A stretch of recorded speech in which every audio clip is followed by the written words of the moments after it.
नमस्कार। कैसे हैं आप सब? राहुल गांधी अपने यूनिक बयानों को लेकर या तो हेडलाइंस में या फिर मीम्स में छाए रहते हैं। सदन में केंद्र सरकार से कई गंभीर मुद्दों पर सवाल करते हैं, लेकिन कभी एक ऐसी मशीन के आविष्कार का जिक्र करते हैं जिसकी एक तरफ से आलू डालकर दूसरी तरफ से सोना निकाला जाएगा।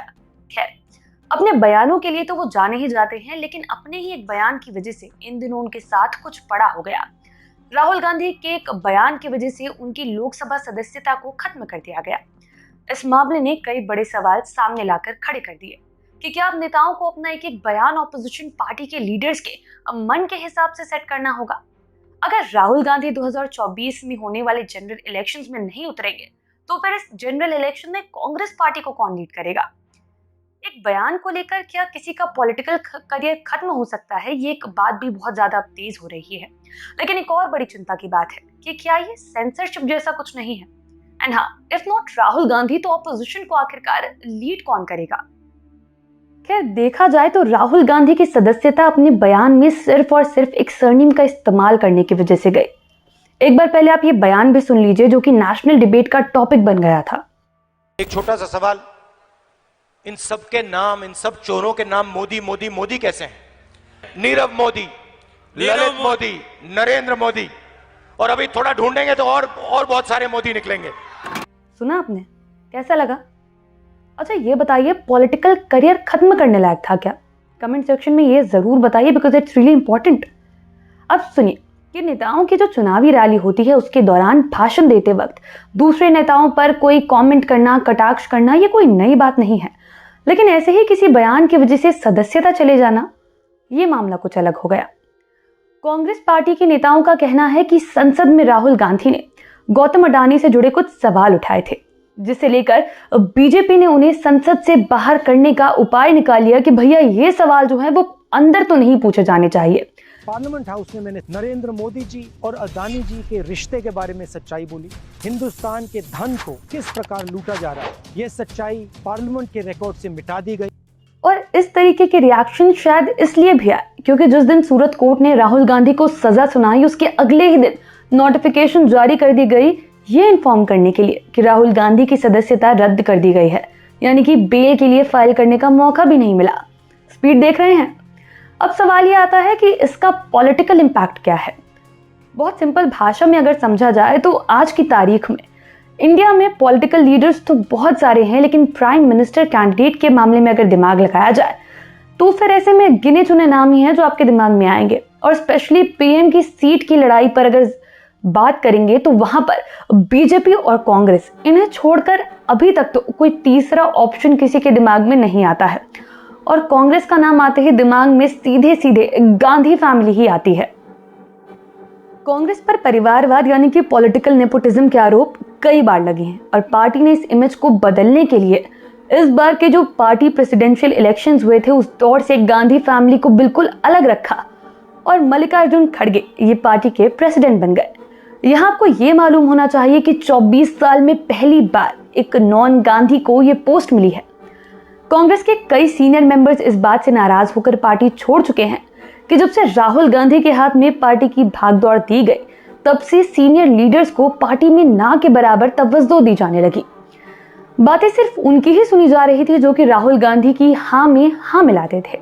इन बातों को लेकर कई बार बवाल भी खड़े हुए, लेकिन पार्टी इस बात पर टिकी रही कि यहाँ कोई परिवारवाद नहीं है, कोई नेपोटिज्म नहीं है। लेकिन अब आप यहाँ नेपोटिज्म है या नहीं ये समझने के लिए कुछ और भी बातें जान लीजिए, कुछ और फैक्ट्स है जिस पर आपको गौर करना चाहिए।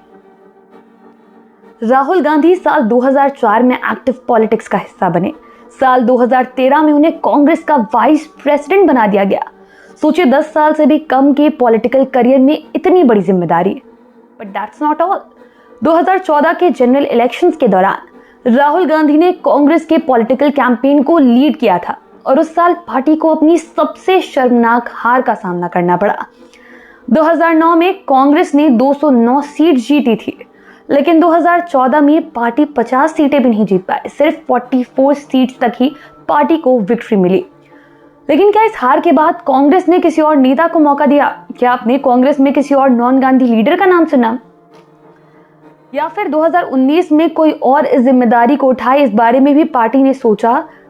और देश को एक मजबूत ऑपोजिशन दिया जाए, इस बारे में भी कांग्रेस ने विचार किया? इसके लिए मुझे हाँ या ना कहने की जरूरत नहीं है, आप अच्छे से इन सारे क्वेश्चंस का जवाब जानते हैं। 2017 में राहुल गांधी को पार्टी प्रेसिडेंट बनाया गया, लेकिन 2019 के जनरल इलेक्शन में पार्टी उतनी सीट्स भी नहीं जीत पाई कि राहुल गांधी अपने लिए लीडर ऑफ ऑपोजिशन की सीट क्लेम कर पाए। कांग्रेस ने 52 सीट्स जीती थी। हाउस का लीडर ऑफ ऑपोजिशन बनने के लिए किसी को भी कम से कम 10% सीट्स जीतने की जरूरत होती है, लेकिन पार्टी वो भी नहीं कर पाई। एक पॉइंट ऐसा आया कि राहुल गांधी का नाम Guinness book of world record के लिए सजेस्ट किया गया। रिकॉर्ड किस चीज का, ये जानकर शायद आप हैरान नहीं होंगे, may be you have already guessed it. Record था सबसे ज्यादा चुनाव हारने का। लेकिन क्या इन सबके बावजूद पार्टी ने अपनी लीडरशिप को चेंज किया? क्या इसके बारे में सोचा भी? इनसाइड सोर्सेज ये बताते हैं कि मल्लिकार्जुन खड़गे को पार्टी प्रेसिडेंट सिर्फ इसलिए बनाया गया क्योंकि वो गांधी फैमिली की चॉइस थे, सो वो पार्टी प्रेसिडेंट बन गए। और उसके बाद क्या था? किसी और लीडर को मौका नहीं दिया गया क्योंकि राहुल गांधी 2024 जनरल इलेक्शन के पहले भारत जोड़ने निकल गए।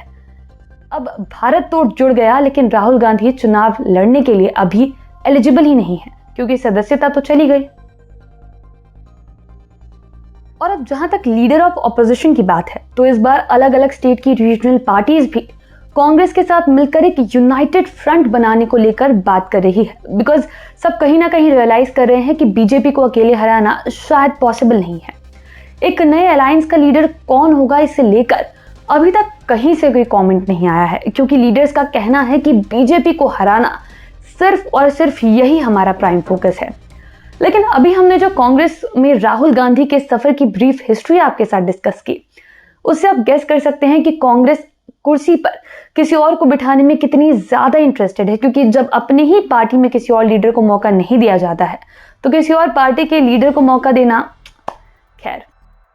तो एक सवाल यह भी आता है कि राहुल गांधी के पास अब ऑप्शंस क्या क्या है, क्योंकि वो फिलहाल बेल पर बाहर तो है, लेकिन उनका कन्विक्शन वो रद्द नहीं हुआ है।